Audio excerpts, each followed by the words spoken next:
सोचिए, एक कंपनी जिसे सब नकलची कहकर मजाक उड़ाते थे, वो अचानक से इलेक्ट्रिक गाड़ियों के बादशाह को ही पछाड़ दे। आज हम इसी कमाल की कहानी की बात करेंगे कि ये हुआ तो हुआ कैसे। चलिए थोड़ा पीछे चलते हैं, साल 2011 में जब टेस्ला के इलॉन मस्क से BYD के बारे में पूछा गया तो उन्होंने बस हंसते हुए ये जवाब दिया। उस वक्त पूरी इंडस्ट्री के लिए BYD बस एक मजाक था। लेकिन अब जरा आज की हकीकत देखिए, ये नंबर्स ये सब कुछ कह देते हैं। 2024 आते आते खेल पूरी तरह से पलट चुका था।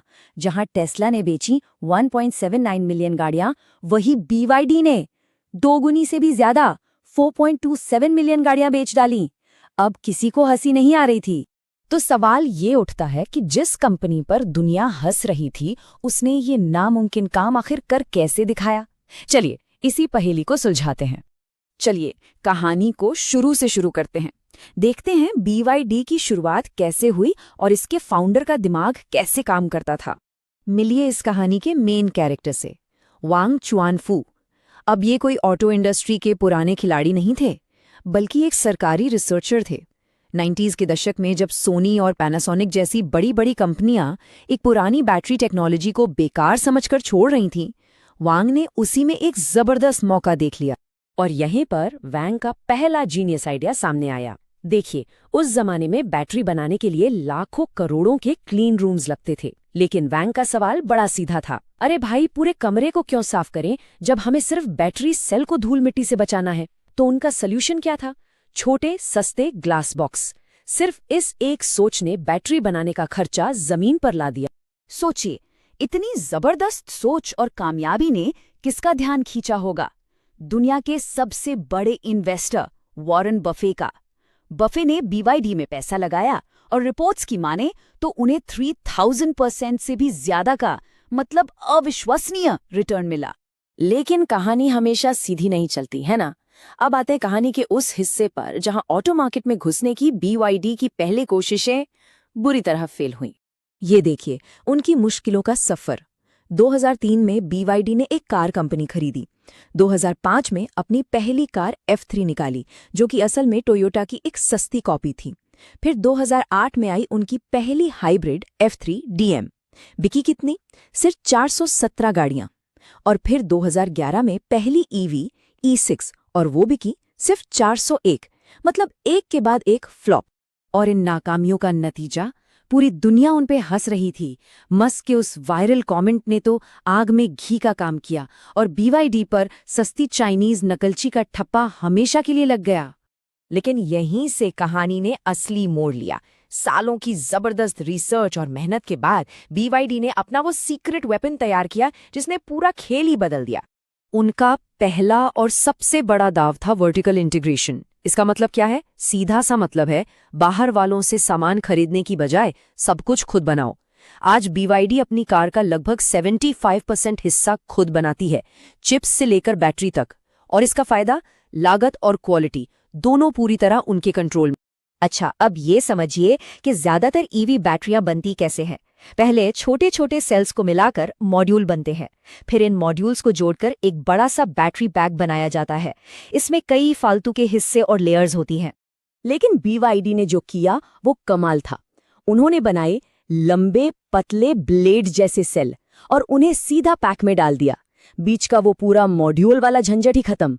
और नतीजा? एक ऐसी बैटरी जो ज्यादा पावरफुल थी, हल्की थी और बनाने में भी आसान थी। और सबसे बड़ी बात, सेफ्टी। ये देखिए, जब एक कील को एक नॉर्मल EV बैटरी में घुसाया जाता है तो उसमें आग लग जाती है, धमाका भी हो सकता है। लेकिन जब यही टेस्ट ब्लेड बैटरी पर किया गया तो न कोई आग न कोई धमाका, बस हो गया। इसने EV की सबसे बड़ी टेंशन ही खत्म कर दी और ये उनका सबसे बड़ा सेलिंग पॉइंट बन गया। तो अब सीक्रेट वेपन तैयार था। इसके दम पर BYD ने मार्केट पर कब्जा करने के लिए एक 4 तरफा रणनीति अपनाई, और वो भी ऐसी स्पीड से कि सब देखते रह गए। पहला कदम, कीमत। क्योंकि वो सब कुछ खुद बना रहे थे, BYD ने टेस्ला जैसी ही फीचर्स वाली कारें बहुत बहुत कम दाम पर बेचना शुरू कर दिया। इससे हुआ ये कि बढ़िया इलेक्ट्रिक कारें अब सिर्फ अमीरों के लिए नहीं रहीं, आम लोग भी उन्हें खरीद सकते थे। दूसरा कदम, डिजाइन।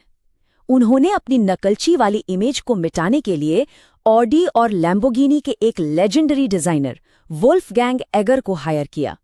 और एगर ने तो जादू कर दिया। BYD की कारें अब बोरिंग कॉपियों से बदलकर स्टाइलिश और खूबसूरत दिखने लगी। तीसरा कदम वैरायटी। जहां टेस्ला सिर्फ कुछ गिने चुने मॉडल्स पर ही फोकस कर रही थी, वहीं BYD ने हर किसी के लिए कुछ न कुछ बनाया। सस्ती हैचबैक से लेकर लग्जरी सेडान और SUVs तक उन्होंने पूरा बाजार भर दिया। और चौथा और आखिरी कदम, एक्सपेंशन। 2021 के बाद तो BYD ने जैसे दुनिया पर धावा बोल दिया। कुछ ही सालों के अंदर वो 100 से ज्यादा देशों में पहुंच गए। टेस्ला की रफ्तार उनके सामने बहुत धीमी लग रही थी। और इन चारों कदमों का नतीजा, ये टेबल देखिए। ये पूरी कहानी खुद बता रही है। 2024 तक जिस कंपनी का मजाक उड़ाया जा रहा था, उसने न सिर्फ गाड़ियां बेचने में टेस्ला को हराया, बल्कि कमाई में भी उसे पीछे छोड़ दिया। जो अंडरडॉग था, वो अब किंग बन चुका था। तो अब सवाल ये है कि अगर BYD इतनी कामयाब है, तो वो हमें हर देश, हर सड़क पर क्यों नहीं दिखती? चलिए अब उनकी सबसे बड़ी चुनौती को समझते हैं। तो BYD हर जगह क्यों नहीं है? इसका सबसे अच्छा उदाहरण है भारत। देखिए, भारत में बाहर से आने वाली गाड़ियों पर इतना ज्यादा इंपोर्ट टैक्स लगता है कि कार की कीमत 2 गुनी से भी ज्यादा हो जाती है। ऐसा क्यों? ताकि टाटा और महिंद्रा जैसी अपनी घरेलू कंपनियों को बचाया जा सके। और इसका असर ये होता है कि BYD की एक सस्ती कार जैसे एटो 3 भारत में आते आते एक लग्जरी कार बन जाती। BYD की कहानी ये तो साबित करती है कि कमाल के आइडियाज कहीं से भी आ सकते हैं। लेकिन अब असली सवाल ये है, क्या दुनिया की नंबर 1 EV कंपनी भी उन आर्थिक दीवारों को लांघ सकती है जो देश अपनी कंपनियों को बचाने के लिए खड़ी करते हैं? ये एक ऐसा सवाल है जो आने वाले वक्त का भविष्य तय करे।